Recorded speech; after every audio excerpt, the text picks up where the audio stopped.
Hello दोस्तों, exam guide analysis video में आपका फिर से स्वागत है। तो गाइज आज का अपना पहला क्वेश्चन है, पूरा पाषाण स्थल हून सांगी किस प्रदेश में स्थित है। तो गाइज एक महत्वपूर्ण स्थल है पूरा पाषाण स्थल का हून सांगी। ये कहाँ है? ये अपने ओडिशा में लोकेटेड है। ठीक है। पूरा पाषाण स्थल के बारे में अपन चर्चा करें तो गाइज भारत में जो पाषाण युग है इसको 3 कैटेगरी में बांटा जा सकता है, जिसमें आता है पूरा पाषाण युग अर्थात पाषाण युग। दूसरे नंबर पर आता है उत्तर पाषाण अर्थात मध्य पाषाण युग।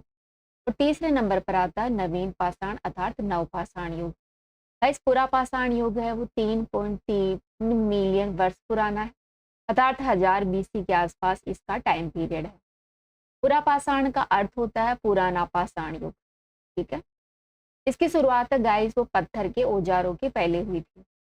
ठीक है। कहने का मतलब यह है कि पूरा पाषाण युग की शुरुआत है वो जो पत्थर से जो औजार बनाए जाते थे उससे पहले इस युग की शुरुआत हुई थी। ठीक है।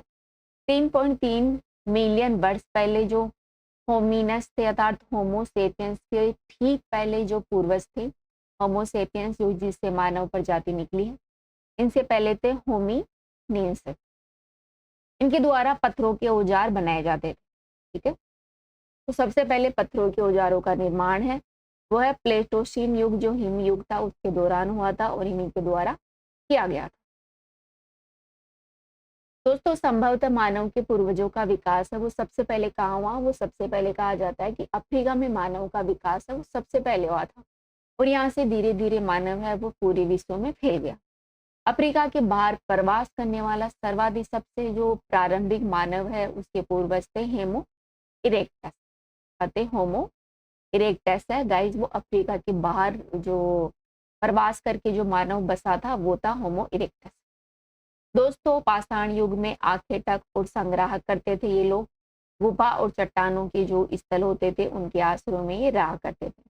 साथ ही इस समय आग का जो उपयोग है वो भी हो गया था, मतलब आग का विकास है वो इस दौरान कर लिया गया था। गाइस इन्होंने हाथ की कुल्हाड़ी, कलीवर, चाकू, बेल्ट, खोदनी और खुरचन्नी आदि जैसे जो पोलिस या जो पत्थर होते हैं, पत्थरों के प्रयोग से इन्होंने इन हथियारों का औजारों का निर्माण किया था। क्या क्या है? कुल्हाड़ी है, क्लीवर है, चाकू, बेल्ट, खुरदनी और खुरचन्नी। ठीक है। गाइस इन्हें भारत में क्वार्टजाइट मानव भी कहा जाता है क्योंकि वे अपनी विभिन्न औजारों के लिए क्वार्टजाइट का प्रयोग करते थे।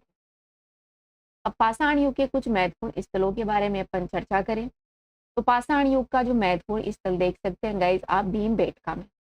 भीमबेटका है वो मध्य प्रदेश की जो विंध्याचल पर्वत श्रृंखला है वहां पर स्थित है, जहाँ पर लगभग गाइस आप 500 से अधिक शैल चित्र और शैलाश्रय देख सकते हैं। इस क्षेत्र को 2003 में गाइस यूनेस्को वर्ल्ड हेरिटेज क्षेत्र में भी शामिल किया गया था। वहीं अपना राजस्थान का नागौर का एक क्षेत्र है डीडवाना, वो भी पूरा पाषाण युग का एक महत्वपूर्ण स्थल है। इसके अलावा होंगसी जो कि कर्नाटक के यादगिरी क्षेत्र में स्थित है, पूरा पाषाणकालीन स्थल है। वहीं बोलन घाटी क्षेत्र है जो कि उत्तर प्रदेश में स्थित है, जो कि निम्न पूरा पाषाण काल का प्रतिनिधित्व करता है।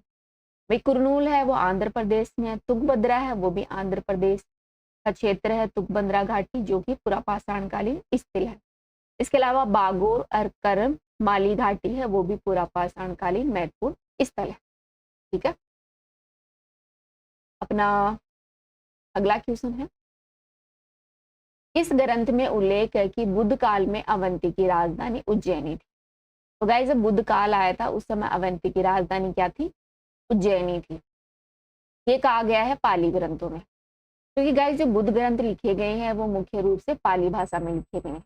ठीक है। तो यहाँ पर बुद्ध काल की बात हो रही है तो पाली भाषा ही आप कॉमन सेंस से इसका टिक लगा सकते हैं।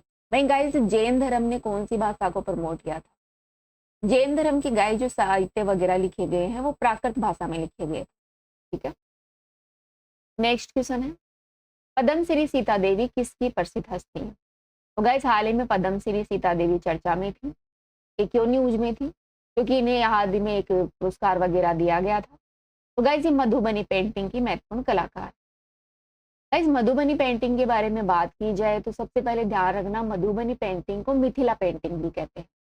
ये चित्र आप देख सकते हैं मधुबनी पेंटिंग का, जो कि अपनी बिहार क्षेत्र है वहां की प्रसिद्ध पेंटिंग। ठीक है। कहाँ की है? ये अपनी बिहार की है। गाइस इसका नाम है वो प्राचीन विदेह है तथा सीता की जन्म स्थलीय मिथिला, वहां से इसका नाम लिया गया है मिथिला पेंटिंग का, मधुबनी पेंटिंग का, अपने बिहार क्षेत्र। गाइस लोक कथाओं के अनुसार इसकी उत्पत्ति है उस समय से मानी जाती है जब राजकुमारी सीता का विवाह है वो भगवान राम से हुआ था। ठीक है, यह पारंपरिक रूप से जो मिथिला शहर है बिहार का, वहां के गांव में महिलाओं द्वारा की जाने वाली एक महत्वपूर्ण पेंटिंग है। इसके द्वारा की जाती है महिलाओं के द्वारा। इसकी विशेषताओं के बारे में बात करें तो गाइस इसकी जो प्रमुख विशेषता है, यहाँ पर चमकीले रंगों का प्रयोग किया जाता है। ठीक है, इसमें गाय के गोबर, मिट्टी लेपित आधार पर चावल के लेप और वनस्पति के रंगों का उपयोग करके दीवारों पर इसका चित्रण किया जाता है। लेकिन समय के साथ गाइस यह हस्त निर्मित कागज, कपड़ों, कैनवास आदि पर भी इसका उपयोग किया जाने लगा। कहने का मतलब यह है कि पहले ये पेंटिंग है वो दीवारों पर की जाती थी मिट्टी और गोबर की सहायता से, लेकिन वर्तमान में ये कागज, कपड़ों, कैनवास आदि पर भी इसका प्रयोग किया जाने लगा। इसकी विषय वस्तु की बात करें कि कौन सी थीम पर यह पेंटिंग बनाई जाती है, तो भागवत पुराण, रामायण के प्रसंग, शिव पार्वती की कहानियां और राधा कृष्ण की रासलीलाएं हैं आदि जो दृश्य हैं उनको इस पेंटिंग पर दर्शाया जाता है। ठीक है, गाइस ध्यान रखना इस पेंटिंग में कोई भी रिक्त स्थान नहीं छोड़ा जाता है। ये देख लो ये पूरा भरा हुआ है, यहाँ पर कोई भी आप रिक्त स्थान नहीं देखेंगे। ठीक है, इसमें पूरा स्थान है वो सजावट से भर दिया जाता है। गाइस ये दोहरी पंक्ति का किनारा, गहरे रंगों का इसमें प्रयोग होता है, साथ ही अलंकृत पुष्पों का भी प्रयोग किया जाता है। मधुबनी पेंटिंग को गाइस मिथिला में जीआई टैग भी प्राप्त, ध्यान रखना इसको जीआई टैग भी प्राप्त। बिहार की टिपुली कला को डिजाइन को अक्सर मधुबनी पेंटिंग में रूपांतरित किया जाता है। तो जो टिपुली कला है वो कहाँ की है, वो भी अपने बिहार की। दोस्तों छाया प्रभाव न होने के कारण यह जो चित्रकला है वो द्विआयामी कैटेगरी की होती है। ठीक है, तो ये अपने चर्चा की मधुबनी पेंटिंग के बाद। अपना अगला क्वेश्चन है गोलकोंडा किला कहाँ स्थित है। गाइस गोलकोंडा किला है वो अपने हैदराबाद में स्थित है। गोलकोंडा किला के बारे में बात करें तो हैदराबाद का जो पश्चिमी भाग है वहां पर यह लोकेटेड एक महत्वपूर्ण किला है जिसका निर्माण है 1143 ईस्वी के आसपास किया गया था एक पहाड़ी की चोटी पर, जो कि मूल रूप से मुकुल के नाम से जानी जाती थी। मंकल के नाम से इस पहाड़ी को जाना जाता था, वहां पर इसका निर्माण किया गया है। दोस्तों मूल रूप से जो वारंगल राजाओं थे उन्होंने गोलकुंडा जो किला है उसका निर्माण करवाया था, वो भी करवाया था मिट्टी से। बाद में 14वीं से 17वीं शताब्दी के बीच में जो बहमनी सुल्तान थे उनके द्वारा और फिर बाद में कुतुब शाही वंश थे उसके द्वारा इस किले का संरक्षण किया गया, इसको और मजबूती प्रदान की गई। तो वारंगल राजा, बहमनी राजा और कुतुब शाही वंश थे, इन 3 वंशों का गोलकुंडा जो किला है उसके निर्माण में महत्वपूर्ण योगदान है। दोस्तों गोलकुंडा की जो कुतुब शाही की जो राजाओं की जो राजधानी थी वो गोलकुंडा थी, जिसके कारण इस किले का और भी प्रचार प्रसार बढ़ा। किले के आंतरिक भाग में महल है, मस्जिद है, एक पहाड़ी मंडप के खंडहर है। इनकी ऊंचाई है गाइस वो लगभग 130 मीटर है और ये अन्य इमारतों को देखने में विहंगम दृश्य भी प्रदान करते हैं। ठीक है, तो ये अपने जाना गोलकुंडा किले के बारे में जो कि एक महत्वपूर्ण किला है अपने हैदराबाद में स्थित है। ठीक है, तो गाइस इस वीडियो में इतना ही, अभी के लिए इतना ही। Thank you.